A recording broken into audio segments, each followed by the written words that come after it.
acte d'écologie quotidienne des habitants et des habitantes des quartiers populaires pour nourrir leur sentiment de fierté et faire évoluer le regard de la société.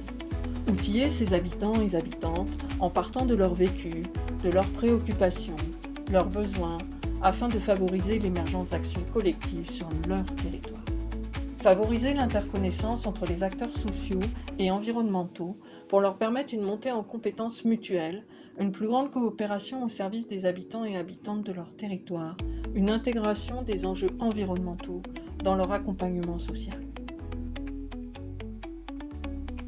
Ce projet est construit avec et pour les bénévoles, les habitants et habitantes des quartiers populaires issus des villes et villages, avec les acteurs et actrices sociaux et environnementaux des territoires du Centre Val-de-Loire. Elisabeth Richer, responsable de pôle transition à Ville au Carré, le centre de ressources politiques de la ville de la région Centre, et pilote du projet. Mathieu Martin, je travaille au sein de la régie de territoire de Vierzon et je représente les régies de quartier et de territoire du Centre Val-de-Loire dans le projet. Sylvie Lacroix, animatrice à la Fédération des centres sociaux Centre Val-de-Loire.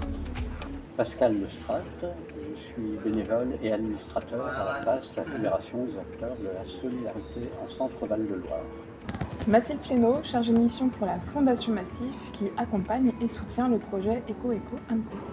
La coalition Sobriété Climat nous a rejoints et ce projet est soutenu par l'ADEME Centre Val-de-Loire, la Fondation Massif et la DRET Centre Val-de-Loire. Plusieurs étapes du projet ont été mises en œuvre dans un esprit convivial avec des habitantes et habitants, des acteurs sociaux et environnementaux. Dans un premier temps, une formation à l'accompagnement au changement a permis aux différents participants et participantes d'avoir une culture commune sur la transition écologique juste, de définir collectivement l'objectif à atteindre tout en intégrant des éléments de l'éducation populaire. Dans un second temps, des ateliers de co-construction ont eu lieu dans différents lieux de la région pour se nourrir des savoirs des participants et participantes et expérimenter des méthodes et outils d'animation pour construire le futur parcours Eco-Eco-Anco. Présentation du projet aux acteurs et réseaux des différents territoires de la région pour proposer aux bénévoles, salariés, habitants, habitantes de devenir animateurs, animatrices du parcours Eco-Eco-Anco. Mise en place de 2 formations à l'animation du parcours Eco-Eco-Anco, début 2027 à Tours et à Orléans. Elles seront ouvertes aux acteurs sociaux, environnementaux, aux habitants et habitantes et bénévoles de la région Centre Val-de-Loire.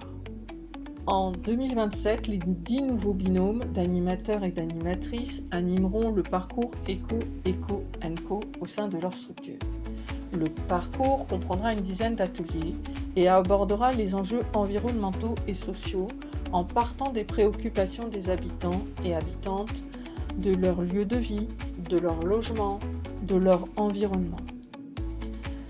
Les animateurs et animatrices seront accompagnés durant tout le parcours et pourront échanger sur leur retour d'expérience au sein d'un réseau.